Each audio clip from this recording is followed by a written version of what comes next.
Assalamualaikum warahmatullahi wabarakatuh. A'udzubillahi minasyaitonir rajim. Bismillahirrahmanirrahim.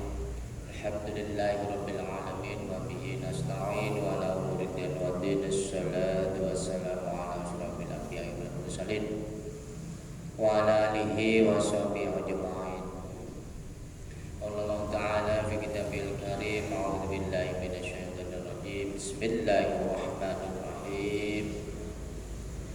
Ya ayyuhalladzina amanu kutiba alaikumus syiyamu kama kutiba alal ladzina min qablikum la'allakum tattaqun ayyaman ma'dudat faman kana minkum maridan aw ala safarin fa'iddatun min ayyamin ukhra wa 'alal ladzina yutiqunahu fidyatun ta'amu miskin faman tata'a khairan fahuwa khairun lah wa antazumu khairul lakum in kuntum ta'lamun. Sadaqallahul azim. Yang Allah hormati Amir Masjid Al-Ula, yang kami hormati sedaya hadirin hadirat rahimakumullah. Alhamdulillah ing sonten menika sampun dumugi malam 29 bulan Ramadan tahun 1444 Hijriah. Mugi-mugi kula panjenengan sedaya estu-estu dipun paringi Allah Subhanahu wa taala kesehatan sehingga kula panjenengan sedaya saged nyampurnaaken bulan Ramadan ngantos prihatin. Alhamdulillah wekdal menika pangaosanipun ngaosipun ingkang akhir Ramadan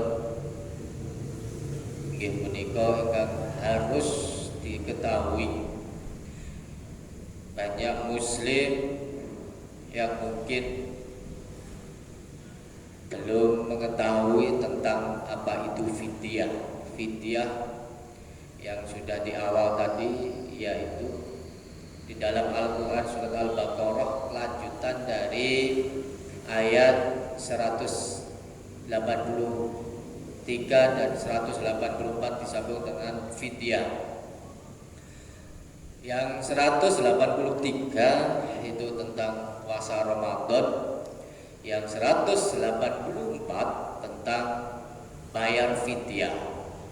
Bayar fidyah, fidyah itu apa? Fidyah itu adalah pengganti apabila orang itu tidak berpuasa di bulan Ramadan karena sebab syar'i atau sebab yang lainnya, sehingga yang mewajibkan orang itu membayar fidyah. Fidyah kadarnya atau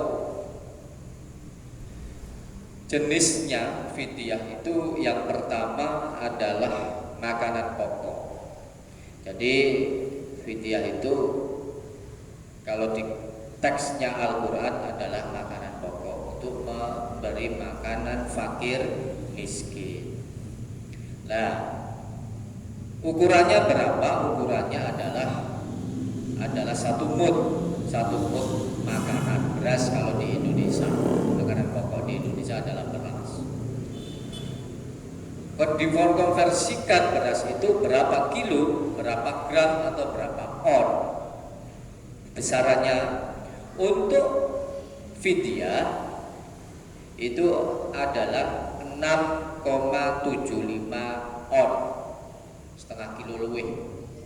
Jadi lebih dari setengah kilo. Itu menurut Syekh Wahbah Al-Zuhaili dalam kitab Al-Fiqh Al-Islamiyah wal Adab. Terus kemudian fidyah diberikan kepada siapa? Fidyah itu khusus ya. Kalau fidyah itu khusus diberikan kepada fakir miskin. Nah, sebenarnya kalau teksnya di dalam Al-Quran adalah orang miskin, memberi makan orang miskin. Dan tetapi fakir di dalamnya fakir itu lebih daripada miskin. Kalau miskin itu masih punya pekerjaan tetapi tidak bisa mencukupi dalam kehidupan sehari-hari. Tapi kalau fakir itu sudah tidak punya pekerjaan dan juga kurang dalam mencukupi kebutuhan dalam sehari-hari. Loh, kok gak disebut di dalam fakir, kok yang disebut adalah miskin? Yang disebut itu biasanya kita analogikan, misalkan kita harus menjauhi zina, wala taqrabuz zina, kalau di dalam teksnya seperti itu. Jangan mendekati zina. Maka kalau teksnya mendekati saja tidak boleh, apalagi melakukan. Nah itu kalau teksnya adalah miskin, yang di dalam bawahnya miskin adalah fakir, berarti boleh. Itu ya. Jadi analoginya seperti itu. Nah, terus kemudian fidyah diberikan kepada orang miskin atau fakir, tidak diberikan kepada yang lain. Jangan diberikan kepada yang lain karena teksnya memang seperti itu. Nah, besarannya adalah 6,75 on, setengah kilo lebih sedikit. Nah, terus kemudian untuk fidyah ini untuk satu harinya, untuk satu hari itu tidak boleh dibagi menjadi dua orang miskin. Misalkan satu hari itu tidak puasa, terus kemudian fidyahnya 6,75 on, kemudian dibagi menjadi dua, 3, berapa on, yang satunya 3,5 on, yang satunya 3,25 on misalkan. Tak boleh. Minimal pembagiannya diberikannya itu adalah 6,75 on untuk satu orang. Tetapi kalau diberikan misalkan puasanya itu tidak berpuasa selama 10 hari, berarti membayar fidyahnya 6,75 kali 10 diberikan satu orang sekaligus boleh. Tapi kalau diberikan dua orang satu fidyah tidak boleh. Tetapi misalkan 10 hari dibagi, saya fidyahnya 5 hari saya berikan ke fakir ini A, yang satunya 5 hari itu saya kasihkan kepada fakir miskin B, boleh. Intinya satu fidyah, minimal satu fidyah untuk satu orang, tidak boleh dibagi. Terus kemudian siapa sih orang yang boleh membayar fidyah? Yang pertama adalah orang yang sudah tua dalam arti sudah tidak kuat untuk berpuasa. Itu baru boleh diganti dengan fidyah. Orang yang sudah tua renta dan tidak kuat untuk berpuasa. Lah umurnya 90 masih kuat berpuasa, ya wajib berpuasa. Yang kedua, orang yang sakit parah dan tidak ada sembuhnya, tidak ada kemungkinan sembuh, itu boleh membayar fidyah. Yang ketiga, ibu hamil atau ibu menyusui. Nah, ini yang harus dipilah dan dipilih. Jadi tidak orang serta-merta orang hamil, orang menyusui tidak puasa, meninggalkan puasa, tidak. Itu harus dipilih. Sebenarnya tetap wajib melakukan puasa. Tetapi kalau tidak kuat karena dirinya sendiri memang lemes karena menyusui terus kemudian lemes gak kuat, boleh tidak puasa, tapi digantikan di hari yang lain, tidak membayar fidyah. Tetapi ingat, apabila sebenarnya kuat tetapi khawatir nanti anaknya kurang asinya, kurang bancar gitu ya, kurang banyak. Khawatir anaknya nanti panas, khawatir anaknya nanti sakit. Kalau kekhawatiran itu bukan untuk dirinya sendiri tetapi untuk anaknya, orang itu harus membayar fidyah plus puasa, mengganti puasa. Nah ini yang perlu dipahami. Kebanyakan orang itu digantikan fidyah dengan alasan wah saya hamil, saya menyusui, saya ganti fidyah. Cukup itu saja? Tidak, sebenarnya tidak, harus dipilih. Kalau orangnya itu karena dirinya nggak kuat, dirinya sendiri nggak kuat karena lemes, nggak kuat puasa, dia harus diganti dengan hari yang lain. Misalkan pas waktu yang kuat.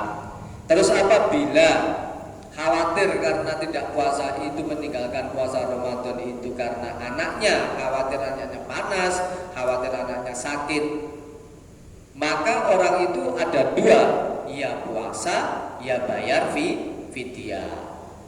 Itu yang harus dipahami.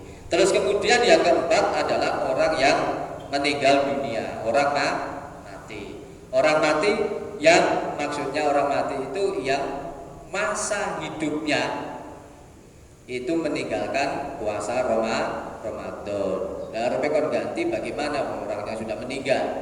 Misalkan puasa sakit di bulan Ramadan sakit. Terus kemudian tanggal 20 Ramadan meninggal. Nah, yang ditinggalkan puasanya itu harus dibayar fidyahnya.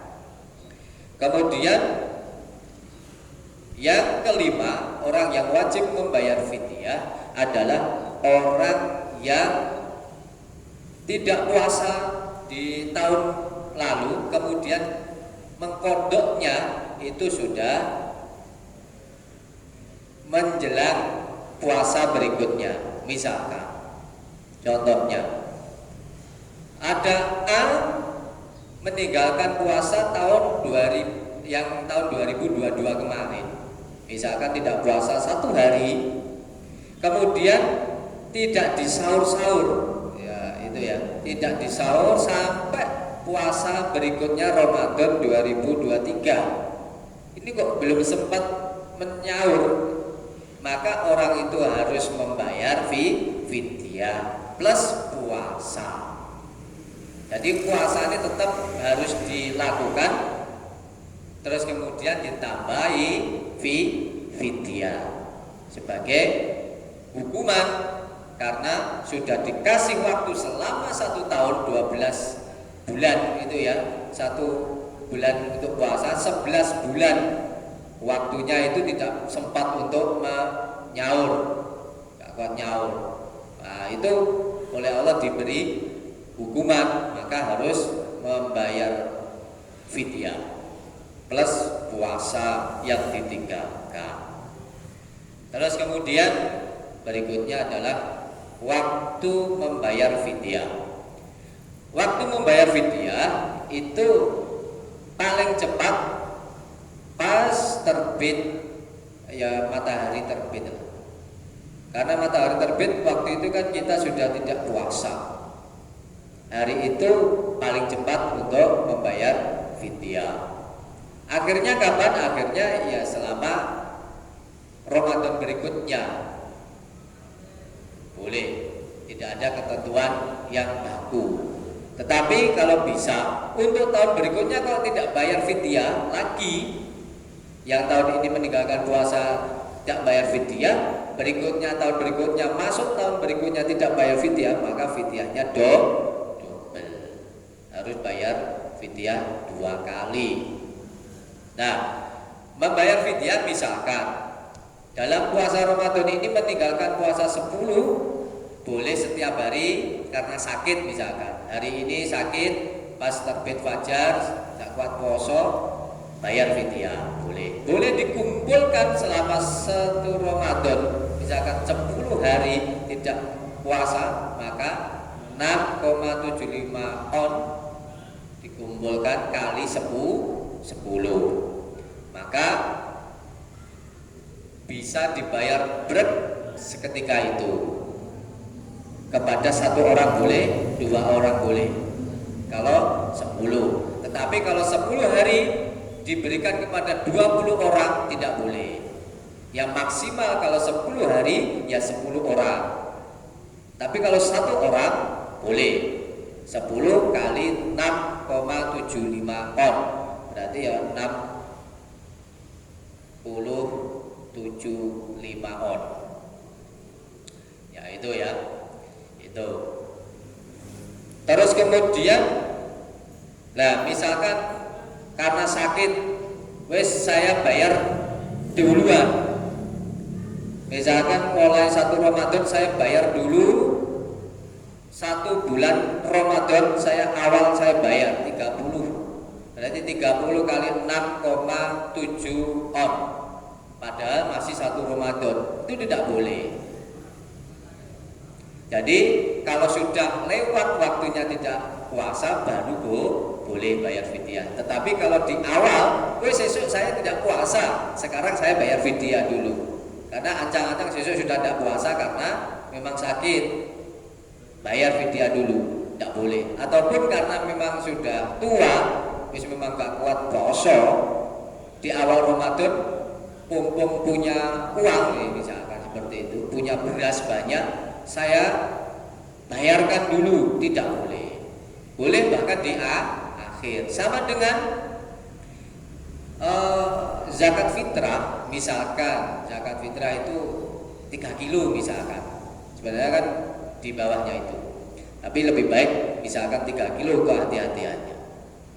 Nah, saya bayar 10 tahun ke depan, mumpung saya punya beras banyak. Berarti 30 kilo saya bayar untuk 10 tahun ke depan, saya tidak akan bayar zakat lagi. Mumpung saya punya beras 30 kilo saya bayarkan dulu 10 tahun ke depan, tidak boleh. Jadi bayar zakat itu ya seketika kita menemukan bulan Ramadan dan menemukan bulan 1 Syawal. Terus kemudian bagaimana sih kalau fidyah itu dibayar dengan uang? Dari 4 mazhab, mulai Imam Malik, Imam Syafi'i, Imam Hambali, 3 imam mazhab tidak memperbolehkan membayar fidyah dengan uang, harus dengan makanan pokok. Tetapi kalau Imam Hanafi itu boleh membayar fidyah dengan uang, tetapi kadarnya berbeda. Kalau 3 imam tadi adalah 1 mud, kalau Imam Hanafi itu sama dengan 1 sok atau sama dengan 3,8 kilo, sama dengan kita berzakat berupa kurma. Kalau diuangkan sekitar 190. Itu kalau Imam Hanafi. Kalau Imam Hanafi. Terus kemudian niat zakat niat fidyah. Kalau niat fidyah ya nawaitu an ukhrija hadhil fidyatu iftari shauma ramadhana fardhu lillahi ta'ala. Kalau meninggalkan karena sakit untuk dirinya sendiri. Kalau ibu hamil atau menyusui dan sebagainya itu niat di dalam hati. Nah, untuk tabel sebenarnya siapa yang boleh hanya mengkodok puasanya, siapa yang membayar fidyah saja, siapa yang membayar fidyah plus puasa, itu sebenarnya ada di tabel yang sangat mudah sekali. Nanti bisa dibaca di deskripsi saya, deskripsinya ya, bisa dibaca di sana. Misalkan yang tidak mengkodok puasa dan fidyah anak kecil, orang gila. Terus kemudian yang mengkodok gila sementara, kayaknya gila karena ditagih utang misalkan, kayaknya gila karena ditagih utang, sing nagih utang mulai waras meneh, itu kayaknya itu yang mengkodok. Kemudian orang yang sakit dengan harapan masih ada harapan sembuh, itu yang mengkodok. Tapi kalau tidak ada harapan sembuh sampai sudah meninggal dunia, maka dia hanya bayar fidyah. Orang yang lanjut usia sudah tidak bisa untuk berpuasa, tak kuat, maka juga hanya membayar fidyah saja. Orang yang berpergian atau musafir itu ya mengkodok, tidak boleh membayar fidyah, enak. Terus kemudian ini orang yang hamil atau orang yang menyusui. Kalau karena untuk dirinya sendiri itu mengkodok. Kalau khawatir karena sakit, anaknya nanti khawatir sakit dan ibunya itu ada dua, maka harus mengkodok poso dan membayar fidyah. Maka ibu-ibu harus paham itu, karena jangan mentang-mentang saya menyusui, khawatir anaknya sakit, anaknya panas, itu dia harus mengkodok dan bayar fidyah. Tidak hanya mengkodok saja, itu yang harus dicatat. Terus kemudian orang yang wajib membayar lagi, yaitu orang yang duwe utang poso tapi nyaure sampai puasa berikutnya itu urung disaur. Nah itu jika membayar puasa dan denda fidyah, jangan poso tok nggak bayar fidyah. Nah itu yang harus diketahui. Dan yang terakhir yaitu orang yang meninggal dunia karena meninggalkan puasa, masih hidupnya, di masa hidupnya dia masih meninggalkan puasa, terus kemudian meninggal belum sempat nyaur poso, maka itu harus membayar fidyah apabila orang yang meninggal itu masih mempunyai harta untuk bayar fidyah. Kalau tidak punya, terus gak punya, dia bayar. Kalau punya ahli waris, ya ahli waris membayar. Gitu. Allahumma fiqil amin tarik. Assalamualaikum warahmatullahi wabarakatuh.